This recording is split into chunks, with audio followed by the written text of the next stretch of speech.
गांधी की हत्या में कौन कौन था शामिल, किसने रची थी साजिश और क्यों, क्या है 30 जनवरी 1948 का इतिहास।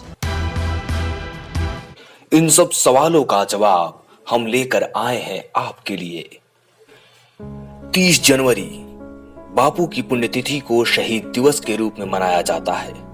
आजादी के संघर्ष में बापू का योगदान कभी भुलाया नहीं जा सकता। इतिहास का हर पन्ना स्वतंत्रता की लड़ाई में गांधी जी की भूमिका को दर्शाता है। आजादी के बाद देश आंतरिक संघर्ष से जूझ रहा था। बंटवारे के कारण देश का हर कोना दंगों की आग में जल रहा था। इन सब की गर्माहट थमी भी नहीं थी कि गांधी जी की हत्या ने पूरे देश को झकझोर कर रख दिया। 30 जनवरी का वो काला दिन इतिहास के पन्ने में हमेशा के लिए दर्ज हो गया, जब गांधी जी सदा सदा के लिए अपनी आंखें बंद कर पंचतत्वों में विलीन हो गए। आज हम आपको 30 जनवरी 1948 की पूरी घटना बताएंगे, लेकिन उससे पहले आपको ये भी बता दें कि 20 जनवरी 1948 को गांधी जी पर पहला जानलेवा हमला किया गया था। जिस बिड़ला हाउस में गांधी जी ठहरे हुए थे, वहां पर उन पर बम फेंका गया, लेकिन गांधी जी बच गए। इस हमले की अगुवाई नाथूराम गोडसे के बड़े भाई गोपाल गोडसे ने किया था। 20 जनवरी के बाद गांधी जी को अपने हत्या की आशंका हो चुकी थी। वो अगले 10 दिनों में अपने भाषणों और पत्रों में करीब 14 बार अपने ऊपर हुए हमलों के प्रयास और हत्या का जिक्र कर चुके थे। ऐसा लग रहा था कि गांधी जी को इस बात का एहसास हो चुका था कि अब वो अधिक दिनों तक जीवित नहीं रहेंगे। 21 जनवरी 1948 को उन्होंने कहा, अगर कोई मुझ पर बहुत पास से गोली चलाता है और मैं मुस्कुराते हुए दिल में राम नाम लेते हुए उन गोलियों का सामना करता हूं, तो मैं बधाई का हकदार हूं। गांधी जी का पूर्वानुमान इतना सही होगा, इसका अंदाजा किसी को नहीं था। 30 जनवरी को गांधी जी सुबह 3:30 बजे उठे और सुबह की प्रार्थना में हिस्सा लिया। इसके बाद शहद और नींबू का रस मिला एक गिलास पानी पिया और दोबारा सोने चले गए। जब वो दोबारा उठे तो अपनी मालिश करवाई और अखबार पढ़े। इसके बाद रोज की तरह आभा से बांग्ला भाषा सीखने की मुहिम शुरू कर दिया। आभा उनकी भतीजी थी, जो हमेशा उनके साथ ही रहकर सेवा में लगी रहती थी।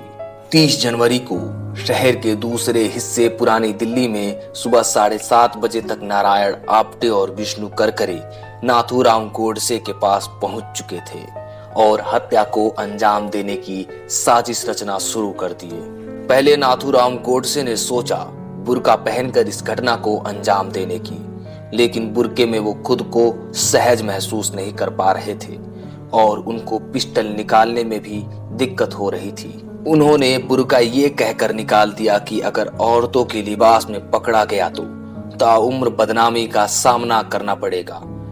फिर आप्टे ने सुझाव दिया कि कभी कभी साधारण तरीका ही सबसे बेहतर होता है, इसलिए मेरा मानना है कि आपको फौजी ढंग का स्लेटी सूट पहनना चाहिए। कपड़े का इंतजाम हुआ और नाथूराम गोडसे अपनी बैरेटा पिस्टल में 7 गोलियां लोड किए, जो अपने ग्वालियर के एक दोस्त से पिछले ही दिन लेकर आए थे।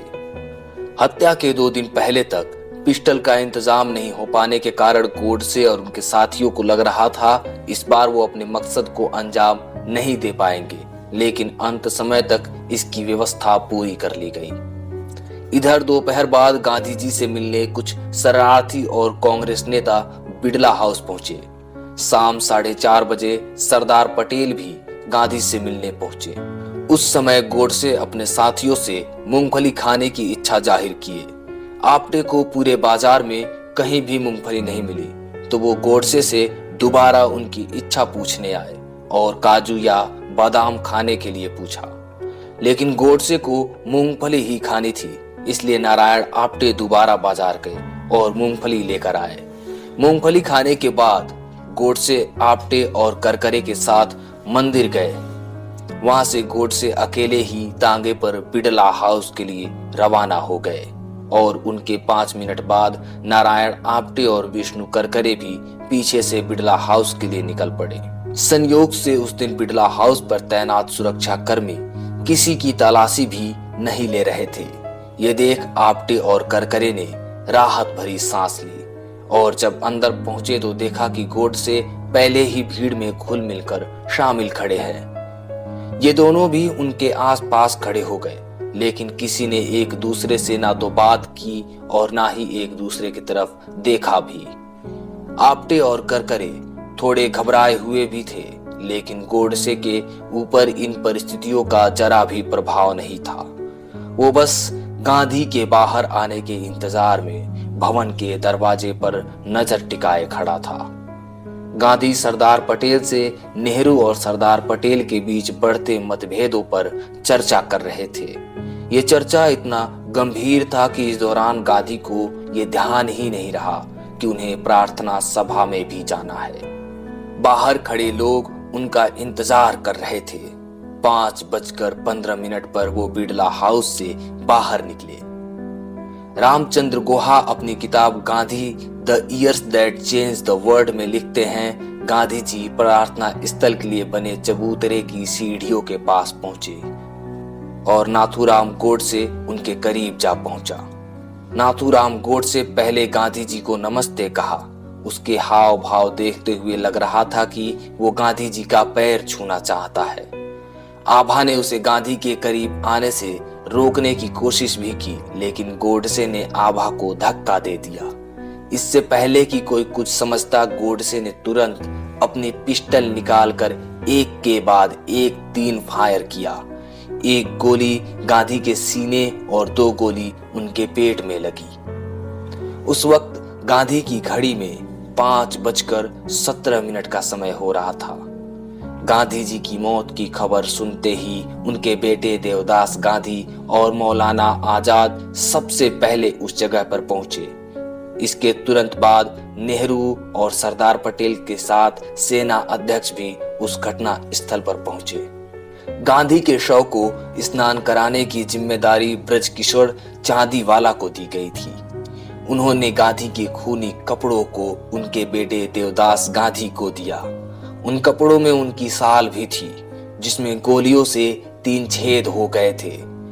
ऊनी कपड़े रक्त में पूरी तरह सने हुए थे, जो महात्मा गांधी के शरीर से चिपक गए थे।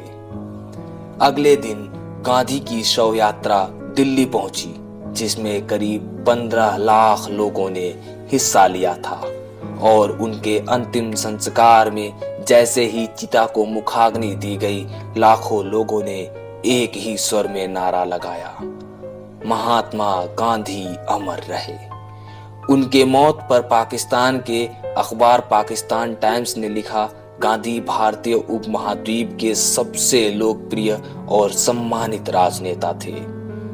गांधी का इस दुनिया से अलविदा कह जाना पाकिस्तान के लोगों के लिए भी एक बुरी खबर थी।